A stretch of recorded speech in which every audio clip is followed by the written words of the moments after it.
Vamos lá, irmãos, vamos seguir aqui com a nossa sequência, a nossa série de mensagens. E hoje eu quero falar para vocês aqui do Espírito Santo, o batizador. A gente vai aprender um pouco aqui sobre a doutrina bíblica do batismo com o Espírito Santo. Abra aí a sua Bíblia comigo, no Evangelho segundo escreveu Mateus, capítulo 3. Evangelho segundo escreveu Mateus, capítulo 3. Dessa vez eu vou ler apenas um versículo, verso 11.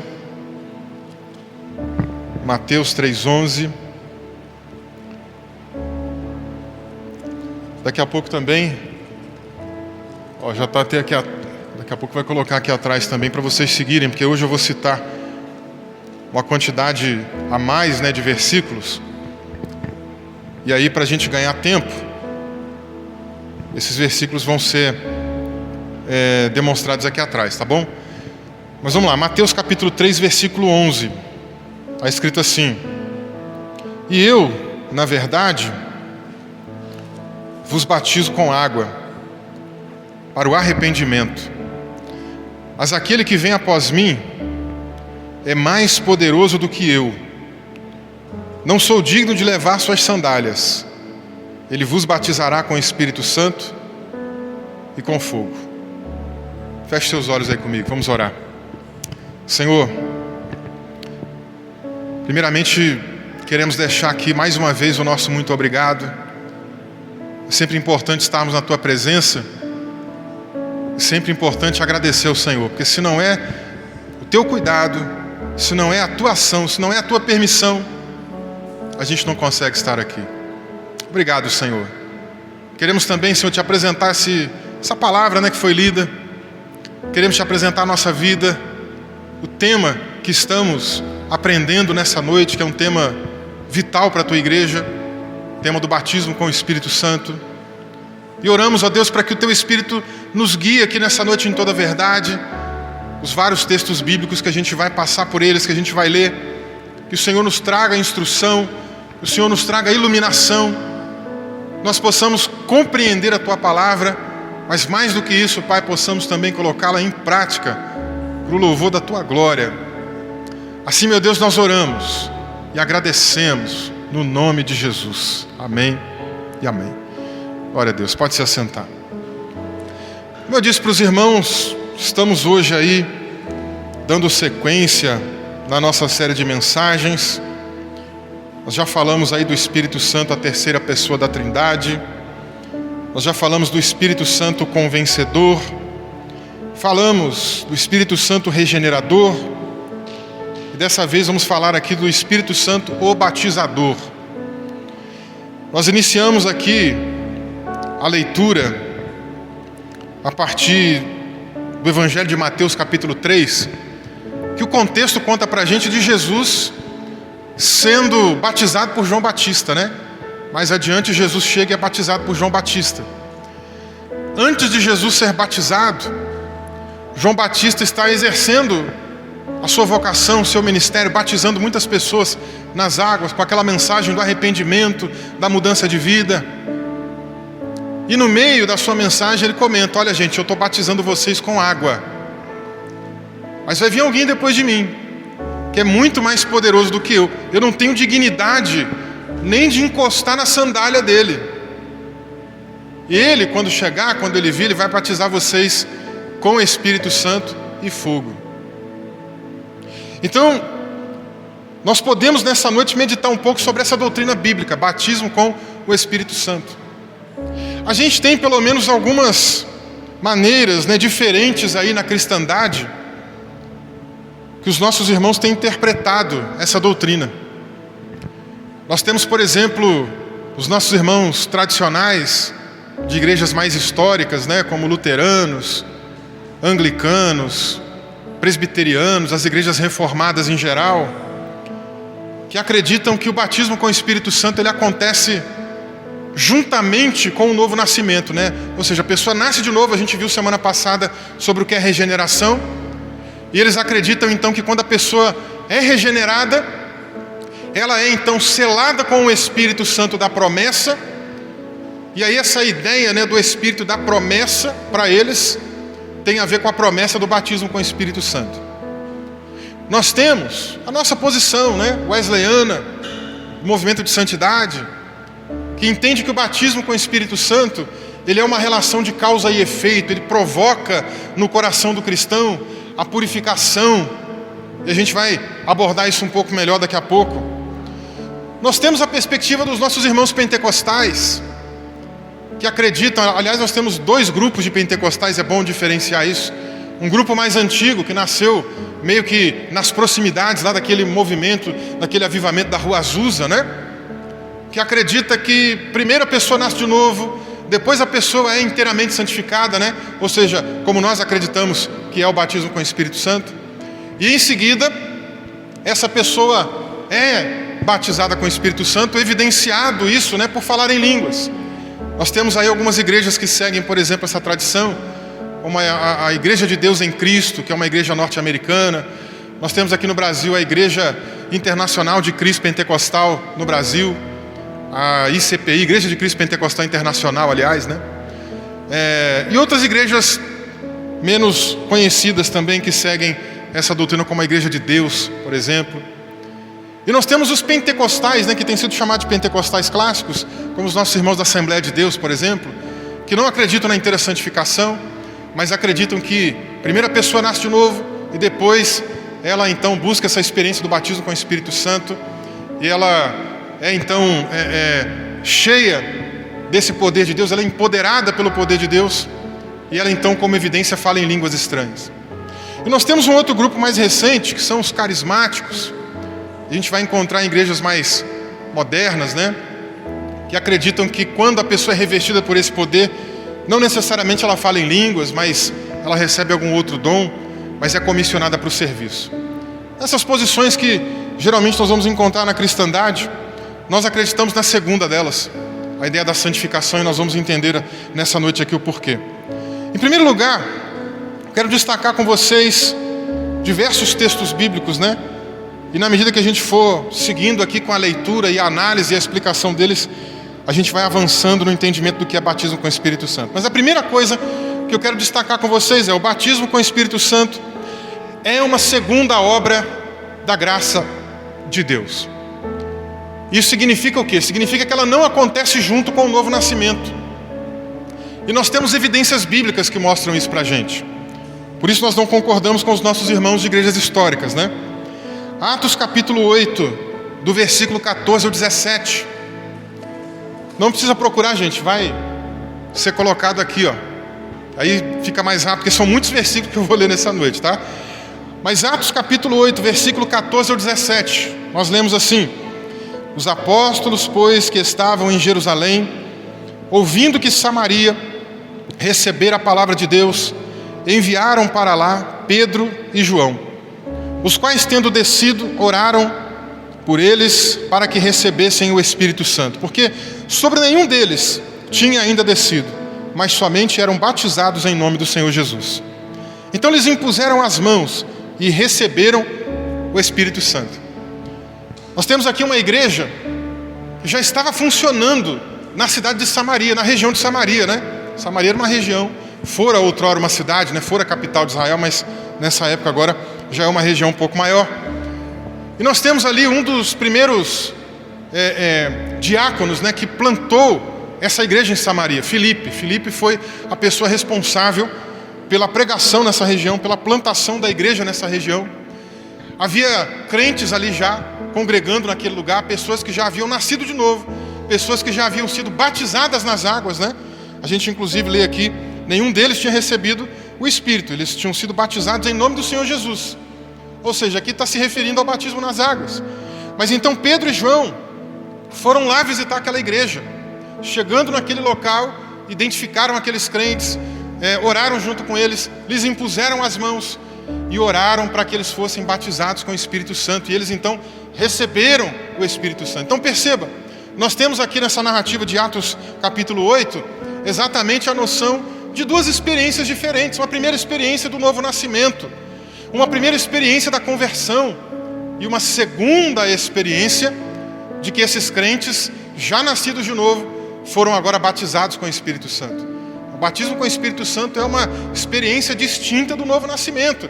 É uma segunda obra da graça de Deus. A primeira obra da graça de Deus é o novo nascimento.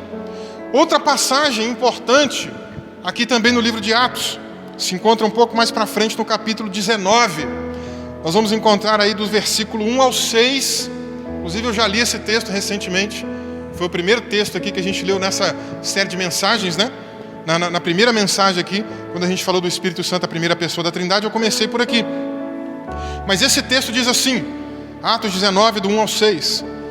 E sucedeu que enquanto Apolo estava em Corinto, Paulo, tendo passado por todas as regiões superiores, chegou a Éfeso, e achando ali alguns discípulos, disse-lhes: recebestes vós já o Espírito Santo quando crestes? E eles disseram-lhe: nós nem ainda ouvimos que haja Espírito Santo. Perguntou-lhes então: que sois batizados então? E eles disseram: no batismo de João. Mas Paulo disse: certamente João batizou com o batismo de arrependimento, dizendo ao povo que cresce no que após ele havia de vir, isto é, em Jesus Cristo. E os que ouviram foram batizados em nome do Senhor Jesus. E impondo-lhes Paulo as mãos, veio sobre eles o Espírito Santo. E falavam em línguas e profetizavam. Veja, novamente, outro relato no livro de Atos, de pessoas que já eram batizadas nas águas, que já haviam dado a sua resposta para Jesus, que já haviam se rendido ao senhorio de Cristo, que já haviam nascido de novo, que já estavam regenerados, mas que agora, nesse contato com Paulo, né, ainda não conheciam sobre o Espírito Santo. Paulo pergunta: e aí, vocês já foram batizados? Já? Nós já somos crentes. Mas já foram batizados com o Espírito Santo? Não, o que é isso? Nós nunca ouvimos falar de Espírito Santo. Nem sabíamos que ele existia. Paulo explicou para eles, orou com eles, impôs a mão sobre eles, orou, e eles receberam então o batismo com o Espírito Santo. Nesse caso aqui, eles falaram em línguas. O batismo com o Espírito Santo, então, é uma segunda obra da graça, gente. É uma segunda experiência. Ela não acontece junto com o novo nascimento, né? Como a gente já pôde perceber. Outra verdade sobre o batismo com o Espírito Santo. O batismo com o Espírito Santo, então, é a plenitude da bênção de Deus. E essa também é uma colocação muito importante. O primeiro texto que eu quero ler com vocês se encontra em Isaías capítulo 44, versículo 3. Esse texto fala exatamente sobre o derramamento do Espírito, uma promessa ligada à ideia do batismo com o Espírito Santo. E lá atrás Isaías profetizou: porque derramarei água sobre o sedento e rios sobre a terra seca. Derramarei o meu Espírito sobre a tua posteridade e a minha bênção sobre os teus descendentes. Deus, por meio de Isaías, avisou: olha, lá na frente eu vou derramar do meu Espírito. E isso é importante porque na antiga aliança a gente tem aqui o entendimento de que nem todas as pessoas eram cheias do Espírito. Algumas pessoas tiveram esse privilégio. Se você volta comigo lá naquela mensagem que a gente falou aqui do Espírito Santo como terceira pessoa da Trindade, você vai lembrar que um dos textos que eu li estava em Gênesis 6, e que lá Deus dizia: meu Espírito não vai contender com o homem, né? Porque tem a ver exatamente com a teimosia do ser humano. E dali para frente, poucas pessoas tiveram esse privilégio de serem cheias do Espírito Santo. Alguns profetas eram cheios do Espírito Santo. Moisés foi cheio do Espírito Santo. Um dia Moisés estava desanimado do seu ministério, ele orou e Deus encheu outras 70 pessoas do Espírito Santo. E aquelas pessoas começaram inclusive a profetizar. A gente vai ver que inclusive Saul, como rei, foi cheio do Espírito Santo. Depois ele perdeu isso. Davi foi cheio do Espírito Santo. Mas poucas pessoas no Antigo Testamento eram cheias do Espírito Santo. Poucas pessoas tiveram esse privilégio de receber essa bênção. Mas nós temos aqui uma promessa de que lá nos últimos dias, depois nós vamos encontrar em Joel também falando sobre isso, mais para frente eu vou ler esse texto. Temos essa promessa que mais lá para frente, Deus então não mais deixaria o Espírito Santo contido, mas ele derramaria. E essas expressões que aparecem no Antigo Testamento com relação ao derramar do Espírito, nessa ideia de derramamento, é como se de repente nós estivéssemos ali diante de um rio que está contido, uma barragem, e alguém solta aquela barragem e a água sai com muita violência, com muito ímpeto, né? E ela vai tomando todo o território. Essa é a ideia que nós temos aqui no Antigo Testamento com relação à promessa do derramamento do Espírito. Ele não ficaria mais contido, as barragens iam ser liberadas e o Espírito Santo seria derramado sobre toda a carne, conforme a gente vai ver mais para frente. E essa promessa está aqui em Isaías. Deus está prometendo derramar água sobre o sedento, derramar o Espírito sobre a posteridade e, mais importante, derramar a bênção, esta bênção sobre os descendentes. Quando ele usa essa linguagem de bênção, nós temos aqui essa noção de que ele está falando então a respeito do batismo com o Espírito Santo. Romanos capítulo 8, versículo 15. Paulo está falando com crentes, Paulo está falando com a igreja, e nesse caso ele diz para aqueles crentes que viviam em Roma: e bem sei que indo ter convosco, chegarei com a plenitude da bênção do Evangelho de Cristo. Significa dizer que algumas pessoas ainda não tinham aquela plenitude, já tinham uma porção, mas não a plenitude. A palavra bíblica aqui, né, grega, que aparece nesse versículo, ela tem o significado de você encher até o talo, de você encher até o cume, né? É como, por exemplo, quando você pede água para alguém, está com muita sede, e a pessoa vai até o filtro e traz para você meio copo com água.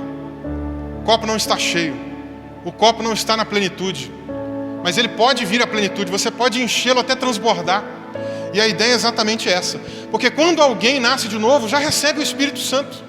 O Espírito Santo habita, mas essa pessoa ainda não tem a plenitude do Espírito Santo. E a palavra grega significa exatamente isso aqui, né, de você receber uma plenitude até o ponto de transbordar. Efésios capítulo 3, versículo 29, também uma carta direcionada, dirigida a crentes. E nesse texto ele diz: e conhecer o amor de Cristo, que excede todo entendimento, para que sejais cheios de toda a plenitude de Deus. Ou seja, havia crentes ali em Éfeso que tinham Deus, que o Espírito Santo habitava neles, crentes que eram morada do Espírito, templo do Espírito, mas ainda não tinham a plenitude do Espírito, tinham uma porção do Espírito, mas não a plenitude do Espírito. É como esse exemplo do copo que eu dei, ele tem uma porção do copo, uma parte do copo, mas não o copo até transbordar.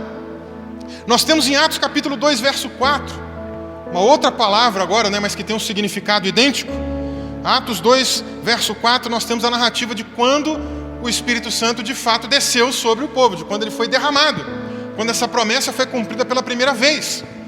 E esse texto Lucas conta pra gente: todos foram, preste atenção nessa palavra, cheios do Espírito Santo, e começaram a falar em outras línguas conforme o Espírito lhes concedia que falassem. Esses crentes já tinham o Espírito Santo, já haviam nascido de novo. Esses crentes já andavam com Jesus há muito tempo. Depois da ressurreição de Cristo, inclusive um pouco antes de Jesus aparecer para Tomé, Jesus soprou sobre aqueles apóstolos, né? Soprou sobre eles e disse que eles estavam até recebendo o Espírito Santo. Eles já tinham o Espírito Santo, só que agora eles estão sendo cheios do Espírito Santo. Aqui nós temos uma outra palavra no texto grego, mas que significa algo muito parecido com a ideia anterior, de você ser cheio até transbordar. É como de repente você pegar um balde e vir com a tarefa de limpar um determinado ambiente, de limpar um determinado cômodo. Você enche o balde até a metade, tem água, o balde tem água, mas você pode encher ele até a plenitude do balde. Você pode encher ele total, de maneira que ele transborde. E é isso que acontece aqui em Atos. Aqueles crentes estão lá perseverando, aguardando, esperando pelo Altíssimo, esperando pela promessa. E aí de repente vem o Espírito Santo sobre eles, é derramado sobre eles, e eles são cheios do Espírito. Eles já tinham o Espírito, mas são agora cheios do Espírito Santo. Então, batismo com o Espírito, a segunda verdade, repetindo, é que ela significa dizer que é a plenitude da bênção de Deus. Por isso também ela é uma segunda bênção, como a gente viu anteriormente. Terceira verdade sobre o batismo com o Espírito Santo, e aqui eu vou gastar um pouquinho mais de tempo. O batismo com o Espírito Santo é um ato de purificação do coração. Diferentemente dos nossos irmãos pentecostais, nós não acreditamos que o batismo com o Espírito Santo ele seja evidenciado por falar em línguas. Eu não coloquei esse texto aqui, mas no finalzinho de 1 Coríntios capítulo 12, capítulo 12 de 1 Coríntios é um capítulo que o apóstolo Paulo fala de diversos dons, né? Os dons espirituais. Dom, por exemplo, de milagres, maravilhas, né? O dom, por exemplo, de profecia, o dom da ciência, que é a revelação, o dom de sabedoria, o dom de discernimento de espíritos. Temos lá também ainda o dom de falar em línguas, né? O dom de línguas e o dom de interpretação de línguas também, como também dons de curar, né? São 9 dons ao todo. Lá no final, o apóstolo Paulo, no capítulo 2, ele comenta a respeito desses dons e da diversidade desses dons, da soberania do Espírito Santo em distribuir esses dons. E ele faz uma pergunta retórica. Ele pergunta: todo mundo vai falar em línguas? Todo mundo vai profetizar? Todo mundo vai ter ali a vocação ministerial, o dom ministerial de um apóstolo, de um profeta, né? Ou seja, nem todo mundo vai ter esses dons. Uma vez que nem todo mundo vai ter esses dons, e a promessa do batismo com o Espírito Santo é uma promessa para todos os crentes, então não faz sentido a gente atrelar a ideia, né, de alguém ser batizado com o Espírito Santo e ter que necessariamente falar em línguas, ter que necessariamente receber o dom de línguas. Então, por isso nós não acreditamos dessa maneira. Como é que nós entendemos então? Entendemos que a principal evidência, a evidência interna do batismo com o Espírito Santo, envolve a experiência da purificação do coração. E aí você acompanha comigo. Eu quero, antes de mais nada, mostrar para vocês, lembrar com vocês aqui de Mateus 3,11, né, que foi o texto base que a gente leu. E nesse texto base a gente viu ali: ele vos batizará com o Espírito e com fogo, né, na versão que eu trouxe. Só que a versão grega original, gente, não repete o com. Na versão original, a gente tem: ele vos batizará com o Espírito e fogo. Parece que de repente não é uma coisa que faz tanta diferença, mas faz. Para o idioma que a Bíblia foi escrita no Novo Testamento faz uma grande diferença, você vai entender comigo. Por exemplo, Tito capítulo 2, versículo 13. Aguardando a bem-aventurança, a bem-aventurada esperança e o aparecimento da glória do grande Deus e nosso Senhor Jesus Cristo. Esse texto de Tito, então, diz isso daqui. Esse texto de Tito, ele tem a mesma estrutura do texto de Mateus 3,11. Ele tem ali um objeto, algo, né, sobre o que a gente está falando. Nesse caso aqui a gente está falando de Jesus, em Tito capítulo 2. E a gente tem algumas coisas que descrevem Jesus. O que descreve Jesus aqui? Ele é Deus e ele também é o nosso Senhor Jesus Cristo. Ele é essas duas coisas. O texto não está falando do Pai e depois falando de Jesus Cristo, nosso Senhor. Não, o texto está dizendo que Jesus é nosso Deus e que Jesus é também nosso Senhor. Ele é as duas coisas.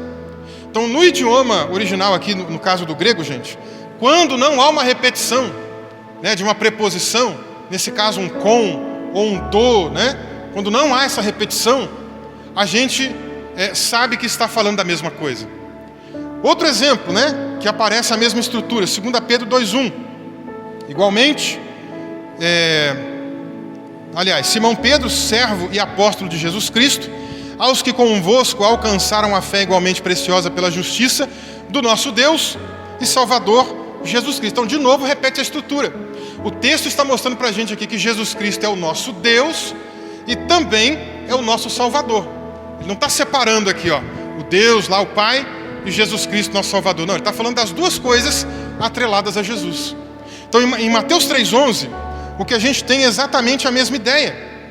A ideia de que o batismo com o Espírito é também um batismo com fogo. É um batismo com o Espírito tracinho fogo, né? É a mesma coisa. É a mesma ideia do que a gente viu semana passada, né? Quando a gente falou ali do batismo do Espírito Santo regenerador. Lá em João capítulo 3, versículo 5, Jesus disse assim: na verdade eu te digo que aquele que não nascer da água aí não repete lá no grego, não tem o do, não tem de novo. Lá no texto original está assim: na verdade te digo que aquele que não nascer da água e Espírito não pode entrar no reino de Deus.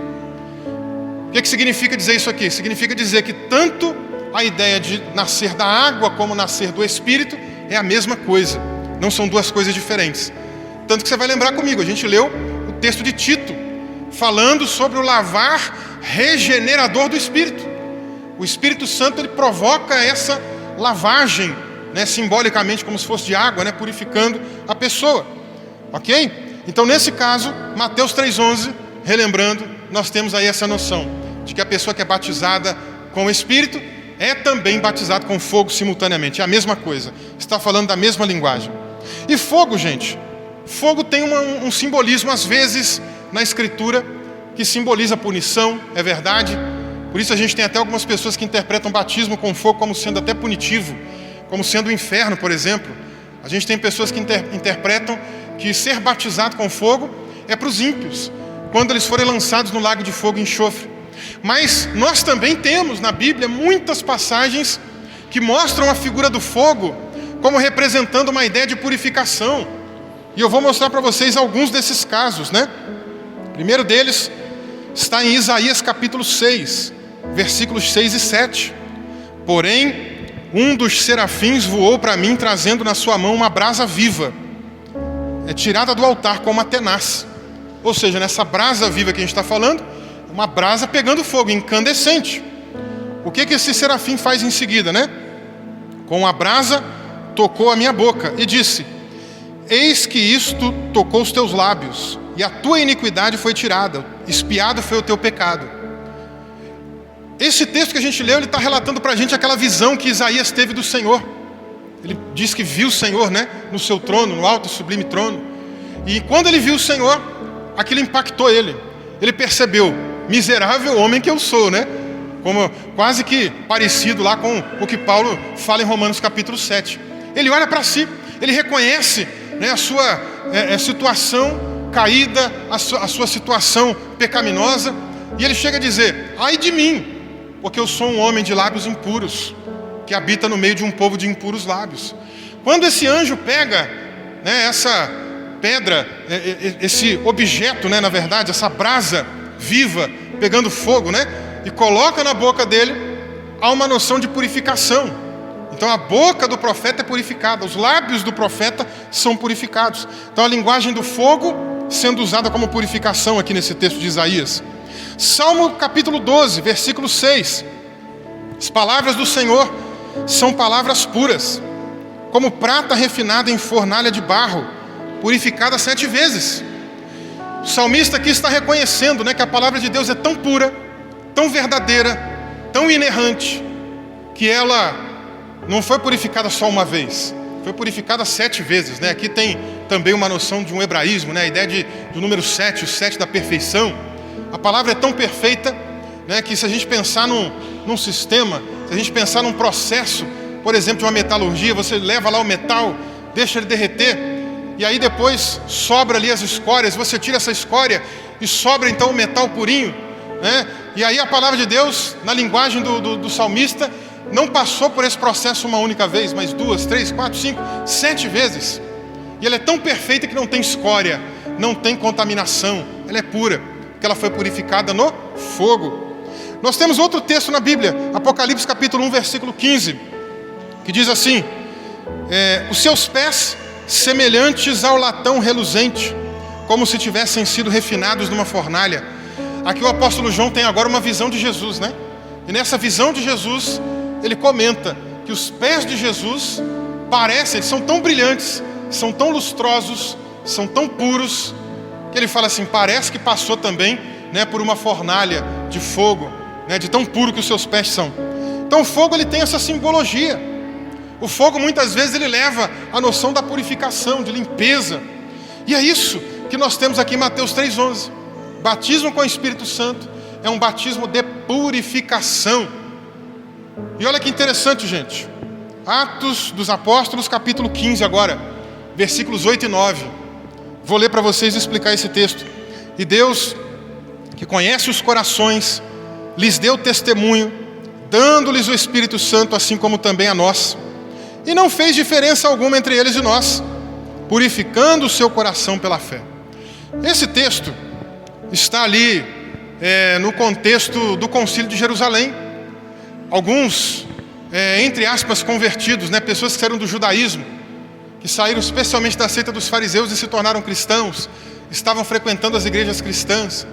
Eles diziam: olha, se você realmente quer ser crente, eles diziam para os gentios, vocês têm que obedecer a lei de Moisés.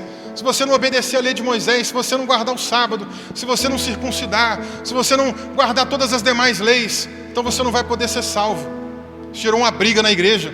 A igreja se reuniu para discutir essa questão. E aí o apóstolo Pedro, que foi, digamos ali, a primeira pessoa que Deus comissionou, que Deus enviou para trabalhar com os gentios, ele toma a palavra, ele lembra: gente, olha, vocês sabem que Deus, Ele me levantou para trabalhar com os gentios. Eu tive uma experiência com os gentios. Eu preguei na casa de Cornélio. E na casa de Cornélio um monte de gente foi batizada com o Espírito Santo.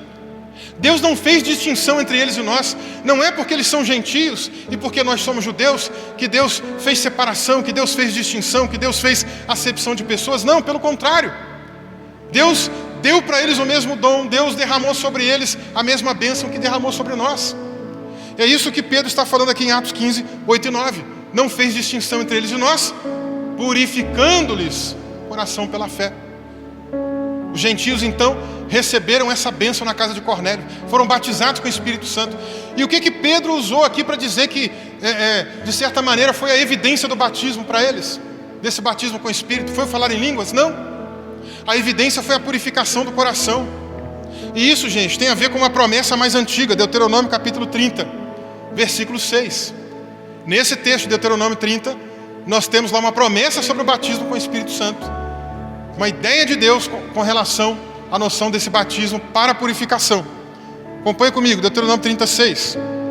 Também o Senhor teu Deus circuncidará o teu coração, o coração da tua descendência, a fim de que ames ao Senhor teu Deus de todo o teu coração e de toda a tua alma, para que vivas.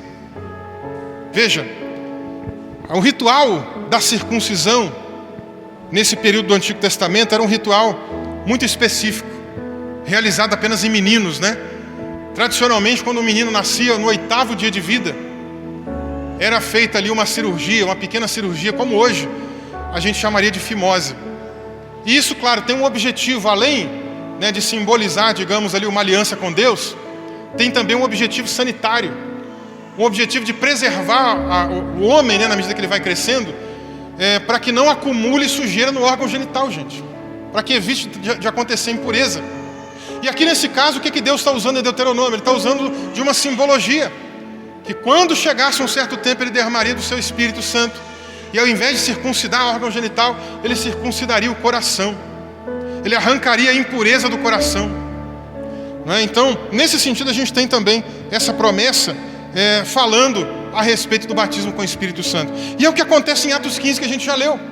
Aqueles irmãos que foram batizados com o Espírito Santo, lá na casa de Cornélio, que eram gentios, que não eram judeus de etnia, né, mas que foram batizados com o Espírito Santo, não foi o fato deles falarem em línguas que proporcionou para eles ali a evidência de terem sido batizados, mas sim o fato deles terem tido o coração purificado. Esperava-se por um judeu, né, que quando alguém de fora dos judeus, um gentio, quisesse se tornar judeu, que esse alguém, o homem, né, se circuncidasse. Só que nesse caso aqui não teve circuncisão de órgão genital, teve circuncisão do coração. Essa foi a entrada, né, aqui realmente no reino de Deus para eles. Essa foi de fato, né, a evidência do batismo com o Espírito Santo para eles. Mais do que uma circuncisão externa, foi uma circuncisão interna. Foi uma purificação interior. Então essa é a linguagem, por exemplo, que Pedro diz aqui, né, em relação a isso. Então, em terceiro lugar, batismo com o Espírito Santo, recapitulando, ele é um ato de Deus de purificação do coração. E outro detalhe importante, nesse texto de Atos 15, que a gente fez a leitura, purificou-lhes o coração pela fé. O tempo verbal que esse texto é usado aqui, gente, no texto original, no grego, ele é um tempo verbal que a gente chama de aoristo, né? É um tempo verbal de uma coisa que já aconteceu e não vai continuar acontecendo mais. Ele é semelhante ao nosso pretérito perfeito, né, no português. Ou seja, já aconteceu, acabou. Ou seja, eles foram batizados com o Espírito Santo quantas vezes? Uma vez. E nesse ato de batismo com o Espírito Santo, o que Deus fez? Purificou o coração pela fé. Quantas vezes Deus purificou o coração pela fé? Uma vez. Não é uma coisa que continua acontecendo 2, 3, 4, 5, 10, 15 vezes, não. Acontece uma única vez. Mas claro, gera efeitos para a vida, né? Então o batismo com o Espírito Santo, ele proporciona, ele gera esse ato de purificação do coração. Quarta verdade sobre o batismo com o Espírito Santo. O batismo com o Espírito Santo também é um revestimento de poder. Atos dos Apóstolos, capítulo 1, versículo 8. mas recebereis poder quando descer sobre vós o Espírito Santo, e ser-me-eis testemunhas, tanto em Jerusalém, Judeia, Samaria, até os confins da terra. Essa promessa ela é importante. Essa promessa diz que aqueles crentes receberiam poder, seriam empoderados. Mas o mais importante, gente, que tipo de poder é esse? Não é um poder como a gente vê aí nesses filmes da Marvel, né? Que o herói tem um superpoder, que às vezes ele está lá, parece que está pegando fogo, né? Parece que tem o corpo todo pegando fogo, e que se ele encostar em alguém, alguma coisa vai acontecer. Não, não é isso. A palavra poder que aparece aqui é uma palavra grega, né? Que é o que vai dar origem posteriormente a dinamite, para vocês terem ideia, né? A palavra até fácil de guardar, dunamis. É o que vai dar origem à dinamite. Ela dá origem também a dinamismo. O que é uma pessoa dinâmica? É uma pessoa que não é paralisada, não é parada, mas é uma pessoa que está sempre ativa, sempre fazendo alguma coisa, tem um dinamismo. Nesse caso, nós temos aqui essa promessa: olha, aguardem aí, esperem, fiquem perseverantes, porque o Espírito Santo vai descer sobre vocês, e vocês vão receber dunamis, vão receber dinamismo, vão receber poder. É a promessa que Jesus fez para eles. E aí, irmãos, para você entender melhor o que isso significa, Mateus 16, versículo 18. Esse texto é muito bacana. Esse texto diz: pois também te digo que tu és Pedro, e sobre esta pedra edificarei a minha igreja, e as portas do inferno não prevalecerão contra ela. Esse texto está dizendo que a igreja está na ofensiva, não que a igreja está na defensiva. Repare, Jesus disse: Pedro, tu és pedra. Pedro é uma pedrinha, mas sobre esta pedra, ou seja, sobre Jesus, sobre mim mesmo, né? Jesus está dizendo, sobre eu que sou a rocha, a pedra angular que os construtores rejeitaram, né? Pedro, ele faz um trocadilho, porque Pedro, lá no grego, significa pedra. Então, Pedro, você é uma pedra, mas eu sou a rocha, eu sou a pedra angular, eu sou a pedra principal, eu sou a pedra de esquina. Sobre essa pedra, sobre mim mesmo, que sou a rocha eterna, eu vou construir a minha igreja, e as portas do inferno não vão prevalecer contra ela. Preste atenção, as portas do inferno não vão prevalecer. O inferno está com as portas lá tentando fechar, mas a igreja está avançando, a igreja está entrando, a igreja está derrubando as portas, abrindo tudo e saqueando o inferno e tirando pessoas de lá. Claro que aqui a palavra inferno que aparece não é a palavra inferno lá do final dos tempos ainda. A gente tem algumas palavras aqui no grego, né, que geralmente faz essa confusão. As traduções mais novas aí do português já estão colocando diferente para evitar essa confusão. A palavra aqui na verdade é Hades, né, que a palavra inferno lá, lago de fogo e enxofre, lá que vai ser isso no final das contas, é outra palavra, uma palavra um pouquinho mais difícil, é Geena. Nesse caso aqui Jesus está falando de quê? De um sistema falido, de um sistema corrupto, de um sistema guiado pelo príncipe desse mundo, né? E esse sistema está tentando se defender, e a igreja está avançando, a igreja está batendo, está arrombando a porta, a igreja está seguindo adiante, a igreja está saqueando nesse sistema, a igreja está tirando pessoas de lá de dentro e salvando, a igreja está tirando pessoas das trevas e trazendo para a luz. Pelo menos a igreja deveria estar assim, porque essa é a promessa. E se muitas vezes isso não está acontecendo, uma das possibilidades é porque nós estamos com uma igreja que não tem poder do alto, que não está revestida de poder, uma igreja que não foi batizada com o Espírito Santo, uma igreja que não recebeu esse poder que Jesus disse aqui em Atos capítulo 1, versículo 8. Outra coisa sobre esse texto de Atos 1:8: vocês vão receber poder e vão ser minhas testemunhas. E a palavra testemunha ali, gente, é uma palavra muito forte, porque ela vai muito além dessa noção de simplesmente eu contar uma coisa que aconteceu na minha vida. De vez em quando os irmãos pedem: posso dar um testemunho? Aí a pessoa vem aqui e conta, né? Aconteceu isso, aconteceu tal bênção. Testemunhas, nesse caso, é muito maior do que isso. É a palavra que vai dar origem, por exemplo, a mártir. Ou seja, Jesus está dizendo: vocês vão receber poder, vocês vão ser empoderados pelo Espírito, e vocês vão pregar o Evangelho em vários lugares, Jerusalém, Judeia, Samaria, até os confins da terra. Vocês vão ultrapassar barreiras geográficas, vão levar a mensagem do Evangelho, ao ponto de estar dispostos a dar a própria vida. Somente alguém que foi revestido de poder, gente, pela graça do Espírito Santo, consegue fazer isso. Porque tem coragem, não é medroso, não é covarde. A pessoa que ainda não foi revestida de poder, ela é covarde. Ela tem medo, ela tem vergonha de falar de Jesus.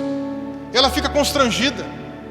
Ela pensa, eu não vou ser um desses crentes chatos. Não, mas ela tem que ser um cristão que honra a palavra de Deus, que fala de Jesus abertamente, sem medo, em qualquer ambiente, em qualquer lugar, obviamente com sabedoria, mas ela precisa ter realmente essa disposição, porque Deus, como disse lá o apóstolo Paulo, não nos deu espírito de covardia, nos deu espírito de ousadia, gente, para poder seguir adiante e levar essa mensagem. Então, uma quarta verdade do batismo com o Espírito Santo é que ele é um revestimento de poder. Uma quinta verdade do batismo com o Espírito Santo: o batismo com o Espírito Santo é uma capacitação para o serviço. É um revestimento de poder que é também um empoderamento para o serviço. A gente viu aqui que o batismo com o Espírito Santo ele é um ato de purificação do coração. Ou seja, um ato de santificação, de inteira santificação. Quando nós somos batizados com o Espírito Santo, o que Deus faz? Ele purifica a nossa vida do pecado. Ele limpa o nosso ser, espírito, alma e corpo, de dentro para fora. E aí a gente consegue entender melhor o que isso tem a ver com a ideia de serviço. Evangelho de João, capítulo 17, versículo 29. Nós temos ali uma oração de Jesus, chamada oração sacerdotal, né? Como a gente geralmente chama essa oração. E nessa oração, no versículo 29, ele diz assim: por eles me santifico a mim mesmo, para que também eles sejam santificados na verdade. Meus irmãos, Jesus é o extremo da santidade. Jesus é a perfeição da santidade. Jesus precisa ser mais santo, ao ponto de dizer, por eles eu me santifico? Não. Mas a questão é que santificação ou santidade não envolve apenas ou meramente questões morais. Santidade não é apenas não toque, não come, não fale, não beba, não veja. Não é só isso. Santidade, a palavra santidade tem a ver com a noção de ser separado, né? Então alguém poderia ser, por exemplo, separado para uma função, designado para uma função. Então ele é separado. Olha, tem 10 pessoas aqui, mas no meio dessas 10 eu quero uma para executar uma função. Então eu separo uma dentre 10. Quando Jesus diz, por eles eu me santifico, para que depois eles também se santifiquem, ele está falando aqui no sentido de um serviço, de uma missão, de uma incumbência, de uma tarefa. Quando Jesus diz, por eles eu me santifico, ele está dizendo, por eles eu me separo para fazer a obra de expiação. Por eles eu me separo para fazer a obra de me entregar no Calvário por cada um deles. Esse é o sentido. Então, quando nós olhamos para a Escritura, o fato de Deus nos purificar o coração, não é só no sentido moral, mas no sentido de trabalho, no sentido de ação. Ele nos empodera para trabalhar, nos dota de dons para servir melhor, para executar essa função, para fazer com que o reino de Deus avance. Por isso que a quinta verdade é o batismo com o Espírito Santo, é uma capacitação para o serviço, gente. Outro texto interessante, Lucas capítulo 4, versículo 18 e 19. O Espírito do Senhor está sobre mim, pois que me ungiu para evangelizar os pobres, para curar os quebrantados de coração, pregar liberdade aos cativos e restauração da vista aos cegos, e a pôr em liberdade os oprimidos, e a anunciar o ano aceitável do Senhor. Essa aqui é uma profecia que Isaías fez lá atrás, né, sobre o Messias. Um dia Jesus foi na sinagoga, pegou esse texto, o texto foi lido, e ele falou assim, gente, esse texto aí se cumpriu hoje. Repare aqui, né, ó, o Espírito Santo está sobre mim, e ele fez o quê? Me ungiu, me consagrou, me separou, me dedicou. É a mesma noção da ideia de ser santificado. Alguém que é ungido é alguém que é separado, é alguém que é separado para um trabalho, para uma função, lá naqueles tempos antigos. Tanto que às vezes você vai encontrar reis sendo ungidos. Vai lá o profeta e unge ele, porque está separando ele consagrando ele para a função. Às vezes um profeta ungia outro profeta. Para quê? Para separar ele. Olha, está sendo separado para a função do profeta. Então aqui a gente tem exatamente essa ideia de Jesus sendo santificado, sendo separado. Para quê? Para o trabalho, gente. Olha a quantidade de obra, a quantidade de serviço, a quantidade de trabalhos que Jesus tinha que fazer aqui, de tarefas que ele tinha que fazer aqui. Vou reler o texto, acompanha comigo. Ele me ungiu para quê? Em primeiro lugar, evangelizar os pobres. E aí entenda o seguinte: tudo isso aqui que é aplicado a Jesus é aplicável a nós, discípulos de Jesus. Então você foi ungido também. O Espírito Santo, quando ele nos batiza, ele quer fazer o que com a gente? Nos separar para evangelizar os pobres, para levar a mensagem do Evangelho, para falar da boa notícia, das boas novas, de que Cristo morreu, mas ressuscitou, de que Ele morreu, venceu a morte e que pagou pelos nossos pecados. Temos que falar dessa mensagem, gente. Jesus nos batizou com o Espírito Santo nos ungiu para que essa mensagem seja pregada. Pessoas não estão pregando, pessoas não estão falando, ou não foram batizadas, ou estão com medo, ou deixaram se esfriar nessa caminhada.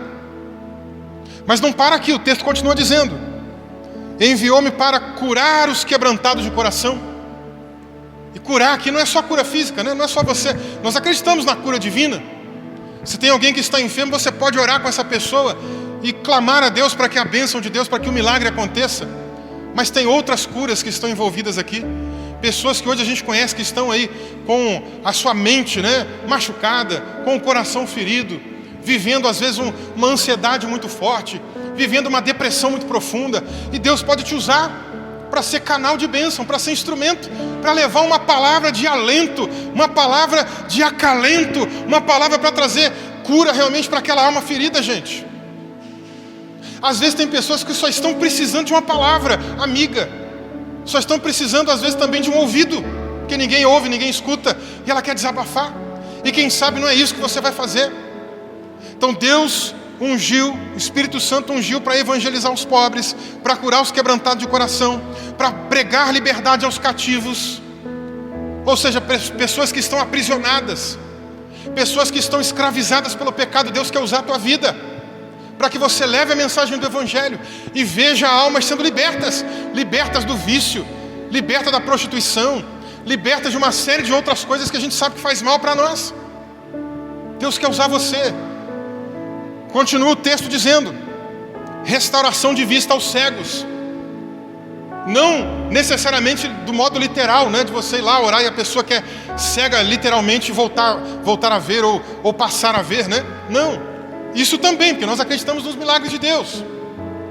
Mas mais do que isso, a palavra do Senhor diz para a gente que o homem natural não entende as coisas de Deus. O homem natural está morto nos delitos e pecados, ele não enxerga a verdade, está cego. A gente já falou sobre esse versículo de 2 Coríntios 4 aqui algumas vezes, né? Versículo 3 e 4, né? Se o nosso evangelho está encoberto, para os que perecem é que está encoberto, está tampado, eles estão cegos. O Deus desse século cegou o entendimento dos incrédulos, mas Deus quer usar a tua vida, para quê? Para retirar essas escamas, para trazer luz, para iluminar, para mostrar para essa pessoa quem é Jesus, para trazer vista aos cegos, a pôr liberdade os oprimidos, a anunciar o ano aceitável do Senhor.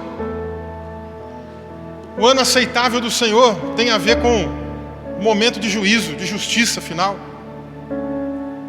Nós estamos aí chegando próximo de novo, né, de época de eleição. Toda vez é a mesma ladainha, a mesma balela, né? Políticos prometendo, mentindo na cara dura, não cumprem suas promessas. O povo sofre. Muitas pessoas que infelizmente vão cometendo delitos e atos aí que passam impunes pela justiça do homem. Mas o ano aceitável do Senhor é diferente.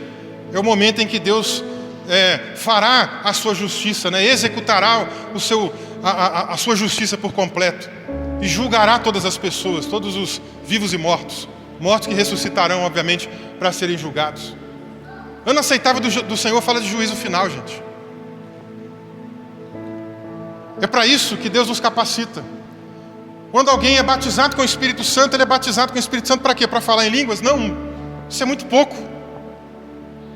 Principalmente quando se fala em língua e ninguém entende o que está sendo dito. Pessoa batizada com o Espírito Santo para quê? Para ser capacitada para o serviço, para fazer tudo isso que a gente falou. Relendo Atos 1:8.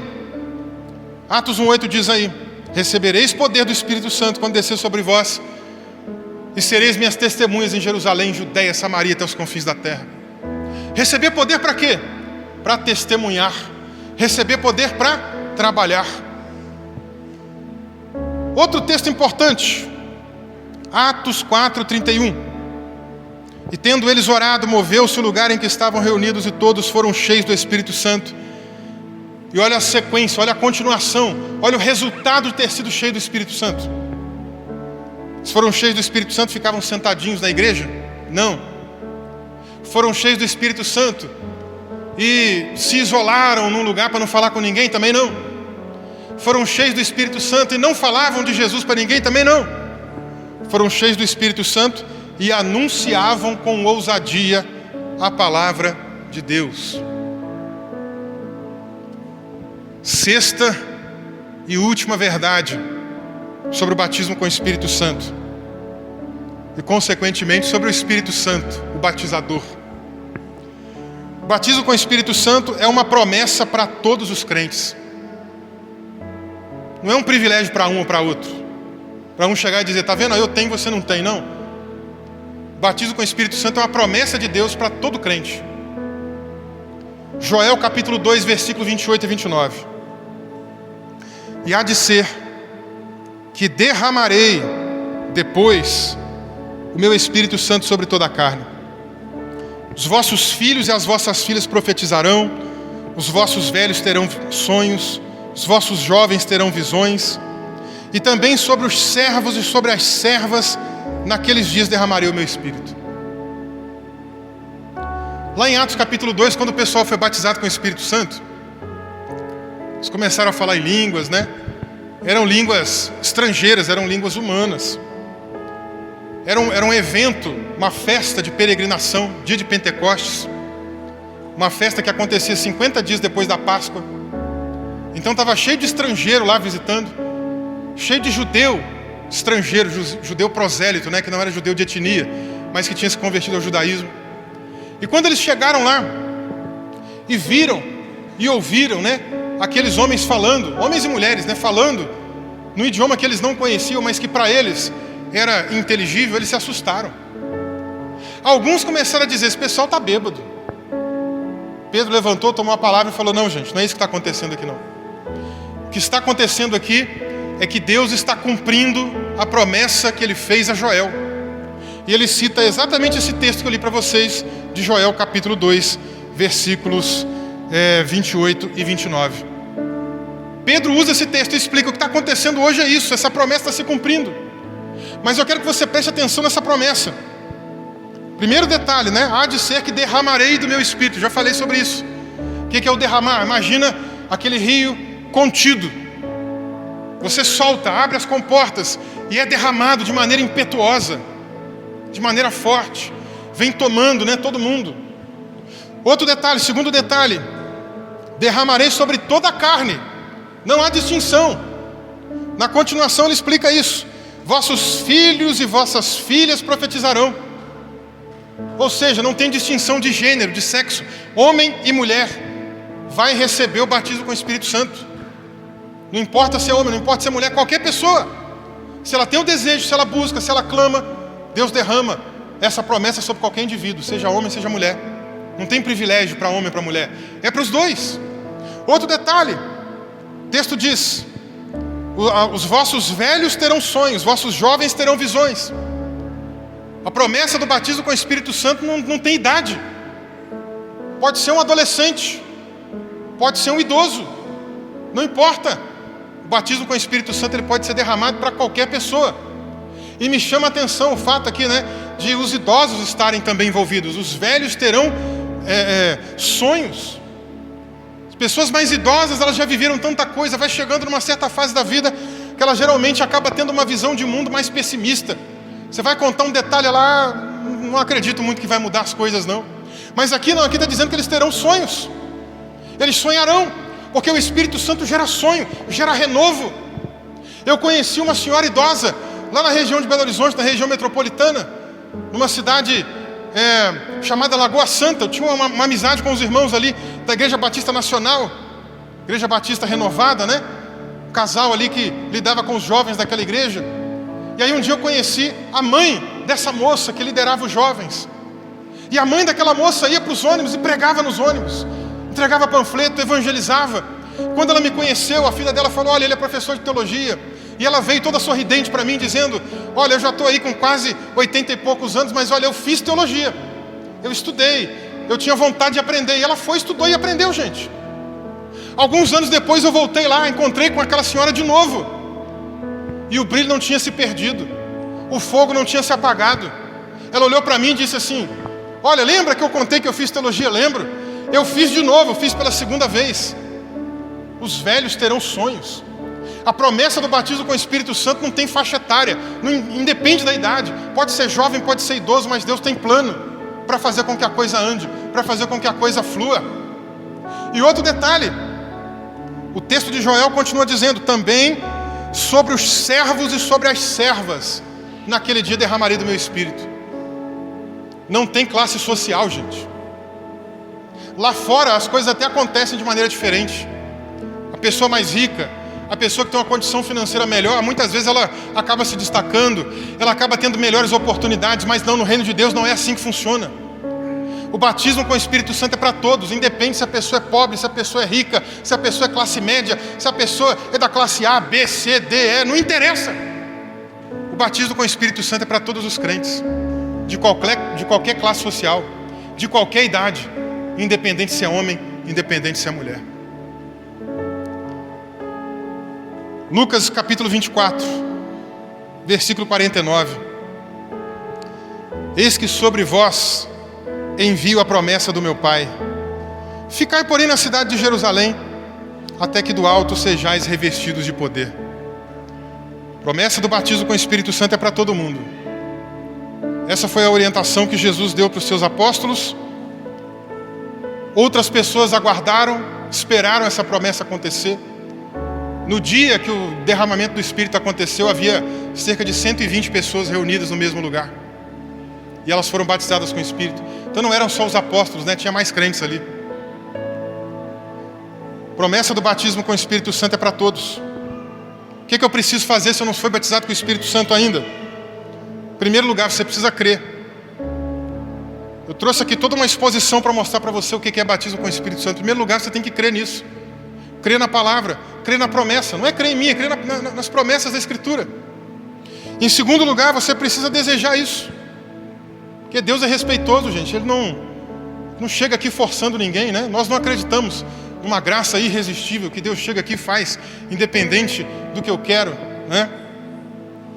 Em terceiro lugar, você precisa buscar. Você precisa orar. Até sobre os dons, né? Paulo falou: buscai os dons, os melhores dons, né? Busquem. Então o batismo com o Espírito Santo também tem que ser buscado. Precisa orar, clamar, pedir: Senhor, me batiza. Eu ainda não fui batizado, quero ser batizado. E aguardar, porque isso acontece no tempo de Deus. Não tem uma ajuda humana que possa ser feita para isso, gente.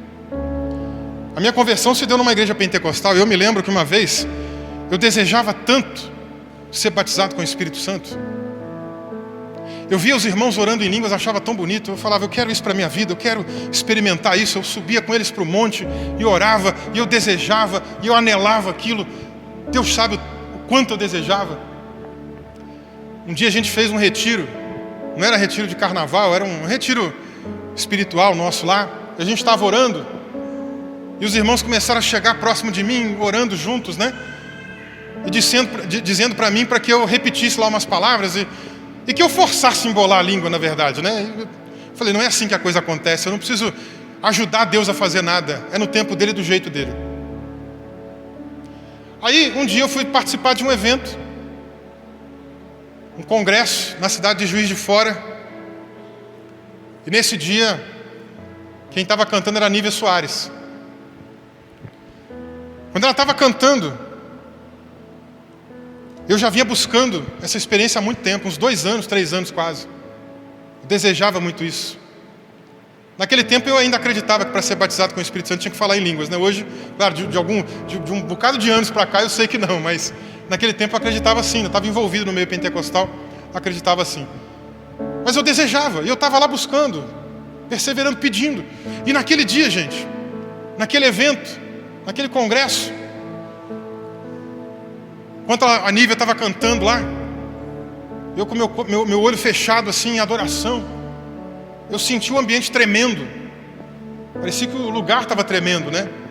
Eu até abri o olho e falei, não é possível, só eu que senti esse negócio tremendo. Fiquei até meio cismado, né? Pensou tudo cair, né? Aí eu olhei e falei, ninguém está incomodado, ninguém olhou, ninguém falou nada, então deve ser coisa da minha cabeça. Fechei o olho e continuei de novo. Continuei clamando, continuei buscando, continuei pedindo, continuei adorando. Aí senti tremer de novo. Eu olhei de novo, eu falei, não é possível. Aí eu olhei de novo a mesma situação. Ninguém falou nada, ninguém sentiu nada, ninguém percebeu nada. Eu falei, então vou continuar. Continuei ali na minha adoração, na minha busca. De uma hora para outra, sem forçar, sem pedir, sem querer, eu comecei a orar em línguas na minha mente. Começou a sair na minha cabeça aqui, ó. A minha palavra normal saía aqui, normal, igual eu estou falando com vocês. De repente, de uma hora para outra, saiu uma rajada de línguas assim que... E uma paz no meu coração, uma alegria no coração, que vocês não têm ideia. Batismo com o Espírito Santo, gente, é uma experiência para todos.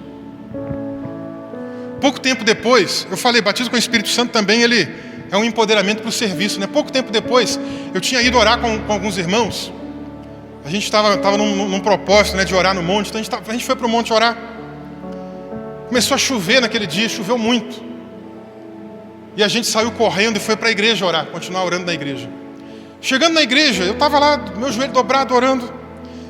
E eu tive uma visão, não tinha tido ainda, né? Tive uma visão, uma Bíblia assim aberta. E uma lanterna iluminando ela de um lado para o outro. E aquilo me assombrou, né? No bom sentido da palavra, me assombrou. Eu vi aquilo e fiquei, meu Deus, o que é isso? Me explica o que é isso. E na mesma hora Deus me mostrou. Estou te chamando para pregar minha palavra. Você vai ter experiências diferentes com a minha palavra. Eu vou te dar entendimento da minha palavra. Prega e ensina. Eu fiquei com uma alegria tão grande, que tem a ver com essa ideia que eu comentei. O batismo com o Espírito Santo, ele é um empoderamento para o serviço. E dali para frente, gente, minha vida mudou, meu olhar para a Escritura se abriu. Comecei a entender a palavra de Deus de outra maneira. Não que eu não tenha que fazer minha parte, que eu não tenho que estudar, claro que eu tenho. Mas mudou muito. E outra coisa que eu quero dizer para vocês, eu li um texto aqui com vocês em Atos capítulo 4, né? Eu vou reler ele aqui para a gente encerrar a mensagem. E esse texto diz assim: tendo eles orado, moveu-se o lugar em que estavam reunidos e todos foram cheios do Espírito Santo e anunciavam com ousadia a palavra de Deus. Esse texto aqui está contando para a gente depois que Pedro e João foram presos. Em Atos 3, né, eles estão pregando lá, perto do templo, e tem um homem que é paralítico. Eles oram com aquele homem, o homem é curado, o homem sai correndo, mas eles acabam sendo presos por isso, por aquele milagre. Quando eles são soltos, e eles chegam na casa que o pessoal está reunido, eles contam um pouco do que aconteceu, contam um pouco sobre a perseguição, e falam, gente, a gente precisa orar, a gente precisa continuar buscando, vamos colocar diante do Senhor. E eles oram. Tendo terminado de orar, o que aconteceu? Moveu-se o lugar em que eles estavam reunidos. Moveu de novo, a segunda vez em Atos 2, também moveu-se o lugar. E agora moveu-se o lugar onde eles estavam reunidos, e todos foram cheios do Espírito Santo. Detalhe é que aqui agora a gente tem pessoas que já eram batizadas com o Espírito Santo e que foram renovadas. E o detalhe é que a gente agora tem gente que ainda não tinha sido batizada com o Espírito Santo e que foi batizado com o Espírito Santo nesse dia.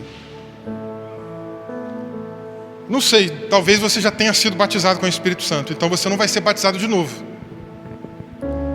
Mas nós podemos ser renovados. Podemos ser cheios, né, no sentido de uma renovação. Eu me lembro, há mais ou menos aí uns 7 anos, gente. 7, 8 anos, por aí. Eu estava na minha casa, lá em Minas ainda.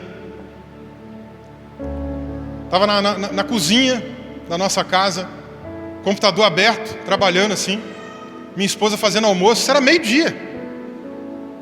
Minha esposa fazendo almoço e eu trabalhando no notebook aberto, digitando, ouvindo um louvor. De repente, enquanto eu estava ouvindo aquele louvor, meu coração começou a quebrantar. Eu comecei a chorar. Não parava de chorar, as lágrimas iam escorrendo. Aí eu me rendi, falei, não tenho o que fazer. Eu parei o meu trabalho, me encostei ali na bancada, né, da cozinha, e comecei a orar e adorar a Deus. Aí aconteceu um negócio que nunca tinha acontecido comigo na minha vida. Eu senti o meu coração pegando fogo assim por dentro. O meu corpo começou a esquentar. Eu comecei a sentir o meu corpo pegar fogo. Eu sou meio, às vezes, quero checar se a coisa é assim mesmo, né? Não contei aqui que estava tremendo, eu abri o olho para ver, só eu que estou vendo tremer. Não, pois é.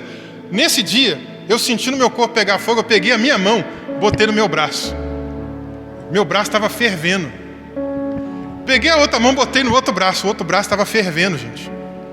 Inesquecível essa experiência, tremenda, maravilhosa. E o quebrantamento, acho que eu fiquei uma meia hora ali chorando. Que coisa gostosa. Mas naquele dia Deus me renovou. Se você já foi batizado com o Espírito Santo, Ele pode te renovar. Se você ainda não foi batizado com o Espírito Santo, Ele pode te batizar. O que é batismo com o Espírito Santo? Recapitulando para a gente fechar aqui. Batismo com o Espírito Santo é uma segunda obra da graça de Deus.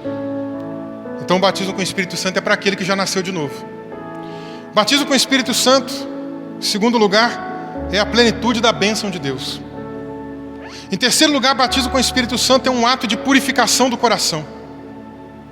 Em quarto lugar, batismo com o Espírito Santo é um revestimento de poder. Em quinto lugar, batismo com o Espírito Santo é uma capacitação para o serviço. Sexto e último lugar, batismo com o Espírito Santo é uma promessa para todos os crentes. Creia, deseje, busque e aguarde. Mas hoje eu queria fazer diferente. Não faz sentido acabar o culto aqui, só orar e ir embora. Eu quero convidar você a orar, você a buscar, a clamar, a pedir. Eu já fui batizado com o Espírito Santo, pastor, então peça um renovo. Eu ainda não fui, peça para Ele te batizar. Amém?